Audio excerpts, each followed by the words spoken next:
kasama na po natin ngayon para sa mga kapatid natin na ayaw nga ring tantana ng issue tungkol po sa Maharlika Investment Fund. Pera ng bayan yan. Ang economist and president po ng Foundation for Economic Freedom, si Mr. Calixto Chiquiamco. Magandang umaga po, sir. Magandang umaga naman. Good morning. Thank you for being with us today po, Sir Calixto. Puntahan po natin ito nga pong issue tungkol sa Maharlika Investment Fund. Kayo po ay hindi sang-ayon sa konsepto ng MIF, lalo na kung ang seed fund ay manggagaling po sa Bangko Sentral ng Pilipinas. Could you explain this, sir? Bakit po? Well, una, ang Sovereign Wealth Fund ay ang problemang sinusolve noon ay yung tatawag na surplus revenue, excess revenue.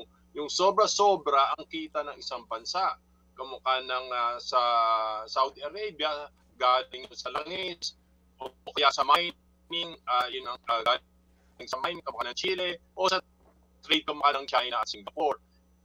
Ang problema natin ay hindi yung fiscal surplus, yung sobra-sobra ang pera natin. In fact, ang hinaharap natin ay malaking utang. Ang ating utang ay lumobo from 40% to 62% of GDP. So, wala tayong pagkukunan yan. So saan nila kukunin ang pera? Sabi nila una sa Land Bank at DBP. Yung sa Land Bank, wala Sir, excuse me. Can we just check lang ang ating internet connection kasi nagsa-choppy and sayang. Really itong mga binabanggit nyo napaka-importante para mas maintindihan po. We will just fix our line, sir. I hope you don't mind. I beg for your indulgence, sir. Ayusin lang po natin. Sandali lang po ito. Ayusin lang po natin. Yes okay, po, sige. Sir Calixto. Pakiayos lang. Pwede natin gawin dyan, ang audio ni sir ay manggaling sa phone. And depende, the video tingnan sa natin muna. Pakiayos lang sa ating mga technical guys po sa istasyon. So basically po, binabanggit po ni sir, binabalikan niya yung prinsipyo nga po ng Sovereign Fund. And that's kumbaga po, dito ho kasi parang umaamin na rin po itong mga author nito dahil nga sa nagpalit sila ng pangalan. At saka sa debate, klaro ho naman din na wala tayong surplus. So hindi ito maaaring ihambing nga sa Sovereign Wealth Fund. Binago nila from Maharlika Wealth Fund, ngayon nga po ay investment fund na. Nang ating din pong concern, kaya tayo tumawag po kay Ginoong Chiquiamco ay doon nga sa usapin po ng pag-involve sa Bangko Sentral ng Pilipinas. At bilang isang ekonomista, ano ho ba nga ang danger nito? Considering din po na baka po doon sa iba hindi ho na pag-aaralan ng lubos ang panukala, ultimo ho doon sa management ng Maharlika Investment Fund by way of the Maharlika Investment Fund Corporation, nakaupo ang Bangko Sentral, which is actually klaro ho naman violative sa kanilang charter.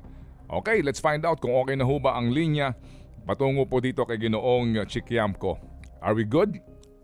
Ganap ng 18 minutes after 7 o'clock.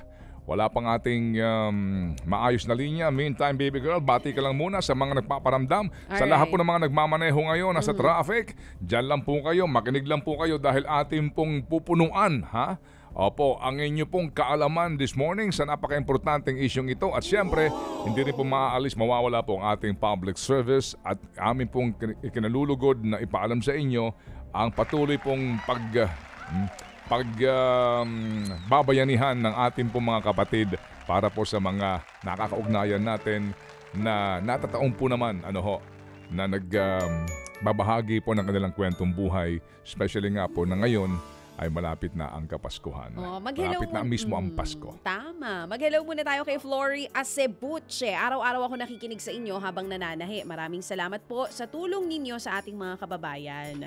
Yan ang sabi niya. Maligayang Pasko po sa inyong dalawa. Alam mo kahapon yung na-meet kong mag-asawa, ang unang tanong nila sa akin, bukod sa nasan si Ted Filon ay, sino ba talaga si Happy Anonymous? Yun ang kanilang tanong. Alam mo kung anong sagot ko? Baby. Sabi niya, sino ba talaga si Happy Anonymous? Nakakatuwa naman yung programa nyo. Naririnig namin yung mga tulong. Saan ba daw pwede magpadala? Yun ang tanong nila. Tanong nila, sino si Happy Anonymous? Ang sagot ko, Secret. Anonymous nga eh. Eto, balikan po natin lang ha si Ginoong Chiquiamco. Alright, sir. Again, sorry po for the inconvenience, sir. Opo. Good morning po ulit. Good morning!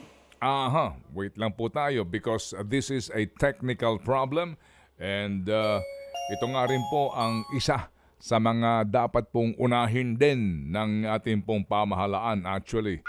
Doon po sa pagsisiguro nga lang ho na yung pong interconnectivity ay maayos para humikayat din tayo ng mga sinasabing investors. Balikan natin si Ginoong Chiquiamco. Sir, muli po, good morning. Good morning, good morning. Sorry po, sir. Sorry po for the inconvenience. Sige po. Sir, can we just discuss this particular issue?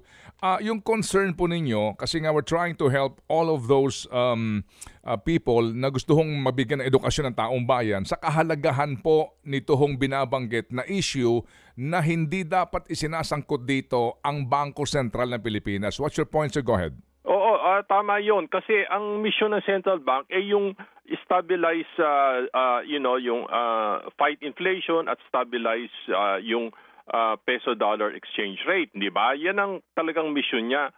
Pero sa iniisip nila magpa-fund ng MIF, yung Maharlika Investment Fund, galing sa dividendo ng central bank. Ibig sabihin, mapepersa ang central bank maging profit-making institution, no? So, mawawala ng kredibilidad ang central bank. So, mabigat yan. Masisira ang institusyon ng central bank pag ginawa nila yon. Opo. And doon po, maliban po doon sa magiging impresyon nito sa papel nga ng central bank at saka yung kanya pong independence at kredibilidad sa mismo pong paggamit noong pong dividend hango sa kinikita ng Bangko Sentral. Can you explain to us kung bakit po hindi dapat pinakikialaman din po yung perang yon? Alam mo, ang pwede nilang ang nasa charter ng central bank, yung pera, yung kinikita ng central bank ay dapat bumalik sa kanila to increase the capitalization. Nasa charter yan ng central bank to 200 billion. Mismo ang Kongreso nagsabi niyan. Ngayon, divert nila yan sa Maharlika Investment Fund. Papalitin nila yung charter, ano? So, pangalawa, yun nga ang masama, yung perception na pwedeng persahin nila, sasabihin nila sa central bank, kumita ka ng 100 billion para makadeclare ka ng dividendo sa Maharlika Investment Fund. Masama yun. Parang wala nang independence ang central bank noon. Mm-hmm. And siguro naman din po alam ho ng ninyo at ng iba na nag-aaral nga sa panukalang ito na dahil investor ang Bangko Sentral dito sa Maharlika Investment Fund, uupo siya doon sa Board of Directors ng Maharlika Investment Fund Corporation na ikaho ninyo ay violative din ng charter ng Bangko Sentral. Hindi. Palagay ko hindi uupo ang central bank doon sa Maharlika Investment. Kasi ang mangyayari, sasabihin nila galing to sa dividendo no? So hindi mangyayari 'yon. Pero ang sabi po sa batas sa panukala na merong kanya-kanyang board seat ang mga mag-aambag dito po sa Maharlika Investment Fund. Ganun ho ba ang pagkakaintindi natin? Kapag nagbigay dito ang Bangko Sentral ng kanila pong bahagi ng kanila pong dividend, hindi ho nangangahulugan na uupo ang isa sa mga bilang direktor ng Maharlika Investment Fund Corporation ang kinatawan ng Bangko Sentral? At sa central bank, palagay ko hindi. Pero sa DBP at sa Land Bank, yun. Sila ay magkakaroon ng upuan sa Board of Directors ng Maharlika Invest. Pero sa central bank, palagay ko hindi. No yan. Hindi pa pwede. Kasi sila yung regulator ng mga banking system, di ba? Hindi sila pwede mismo ang nahandon sa investment fund. Opo, at yung nga din po sana nga ang maiklaro sa debate habang pinag-uusapan to, but unfortunately nga po walang masyadong panahon na binibigay sa mga gusto pong question dito on the floor sa plenaryo. Oo. Okay. I think tinapos na nila kaagad Ganito po, sir, sa ano ho, sa pangangasiwa po naman sa Land Bank at Development Bank of the Philippines, kanya-kanya ho din may mga board of directors ito at wala ho naman tayo napapakinggan din kung ito ba'y dumaan na po sa board deliberation itong desisyon na maging parte ng Maharlika Investment Fund. What's your take on that? Well, hindi natin alam yon, pero dapat siyempre kailangan na talakayin yan at aprubahan ng mga board ng mga yan, DBP at Land Bank.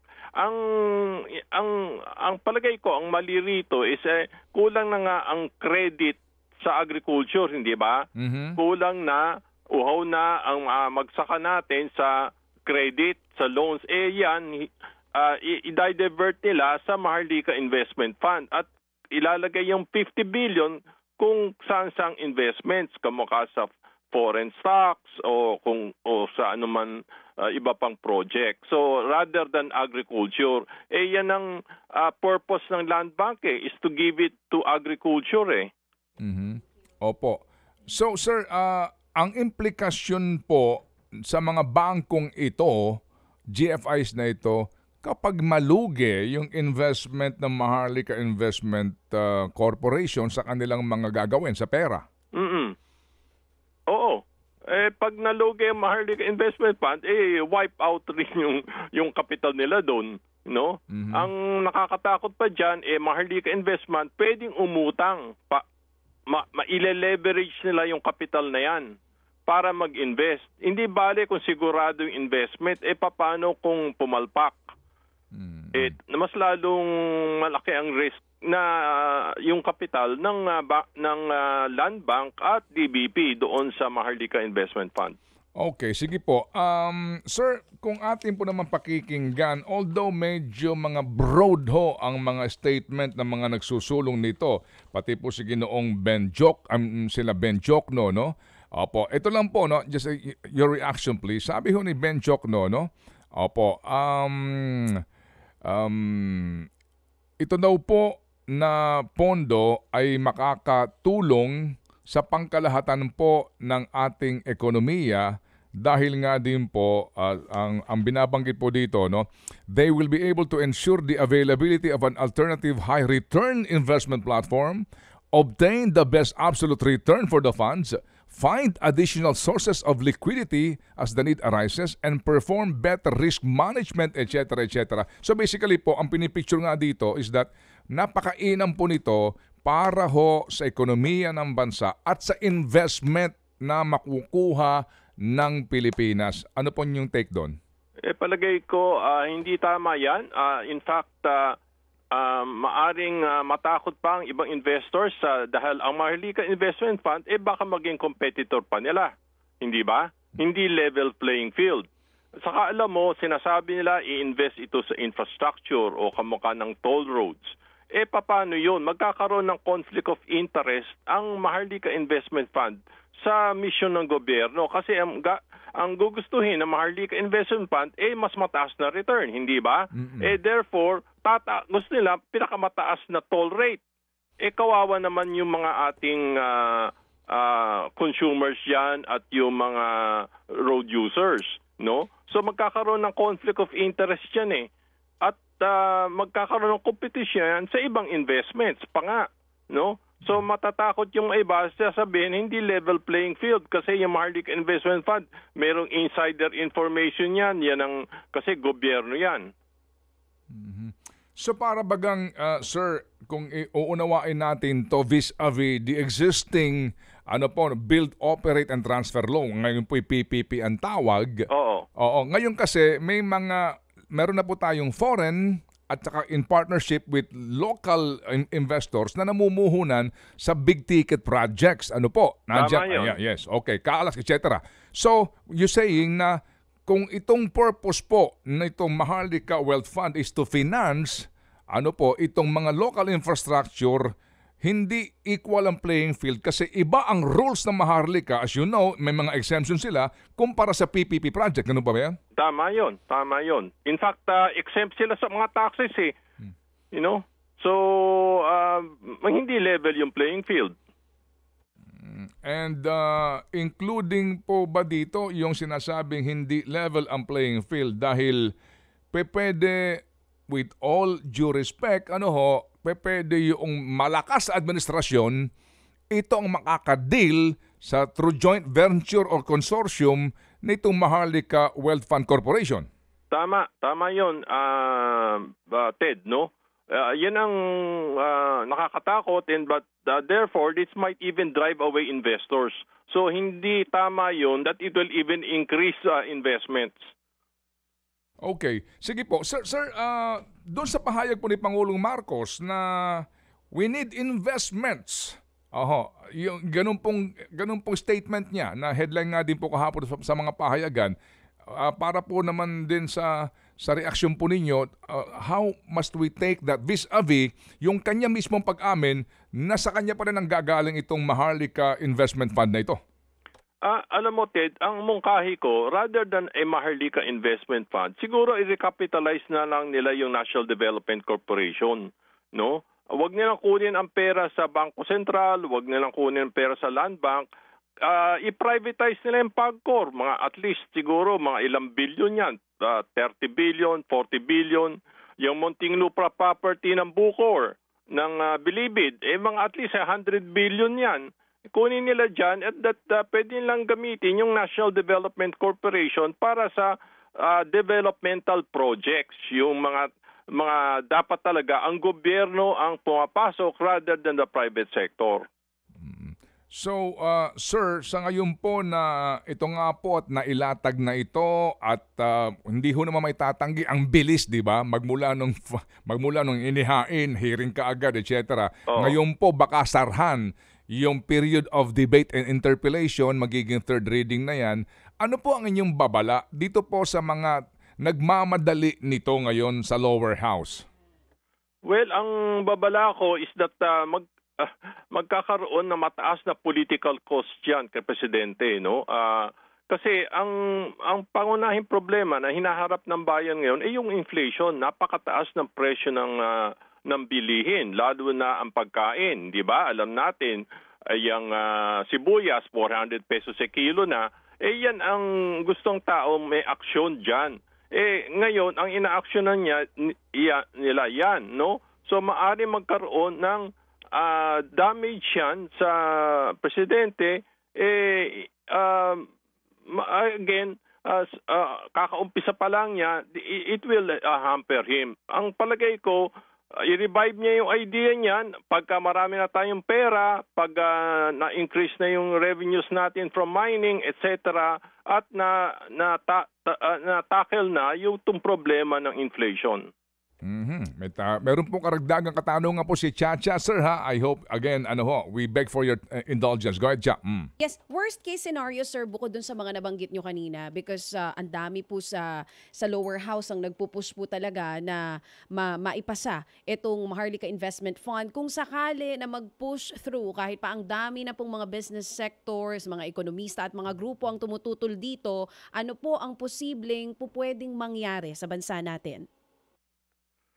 Well, ang danger nga yan, ang isang risk, hindi ko sinasabing mangyayari ito, kamukha yung nangyari sa Malaysia, yung nawalan sila dahil sa korupsyon ng 4 billion at in fact, na kulong pa nga yung si Rasak, yung Prime Minister, no?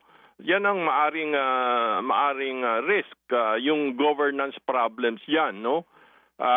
So madidistract ang ating gobyerno dyan sa Maharlika Investment Fund considering ang dami pa nating problema. So ang mungkahi ko table muna yan. Maybe at a proper time we can revive and discuss the idea. Ayun, opo. Kayo ho ba mismo, sir, ay napatawag sa hearing nito ng committee na siya hong dumidinig? Kasi ang iba ho naman din, sinasabi nga na hindi man lang ho nagpatawag ng malalimang public consultation? Hindi kami naimbita. Opo. Sige po. So sir, salamat sa inyo pong paliwanag. Ito po yung napakaganda para ho mas maintindihan ng pangkaraniwang Pilipino. Para ho, ito, panghuling mensahe, bakit may pakialam dito ang isang taxi driver o isang kasambahay o isang hardinero na pangkaraniwang manggagawa po sa isyong ito? Kasi pera po ng bayan yan, no? Saka alam mo, ang importante rito, yung mga institusyon natin, kamukha ng Bangko Sentral. Importante yung institusyon na yan, lalo na sa pag-stabilize ng peso-dollar exchange rate at yung mismong inflation natin, yung pagtaas ng bilihin. Importante, kung masira yan, maaapekto yung taxi driver. Maapektuhan po ang pangkaraniwang Pilipino. Pangkaraniwan, oo. Opo. Sige sir, sa uulitin po sir ha, maganda po itong ating talakayan para po mas maintindihan ng bayan kung gaano ka-importante ang pakikialam natin dito po sa isyong ito. Salamat sir, mabuhay. Maraming salamat, Rented. Opo, thank you very much. Ginoong Calixto Chiquiamco po, ang Pangulo ng Foundation for Economic Freedom. Ted Filon at DJ Chacha ngayon nasa Radyo 5 92.3 News FM Monday to Friday 6 to 10 a.m.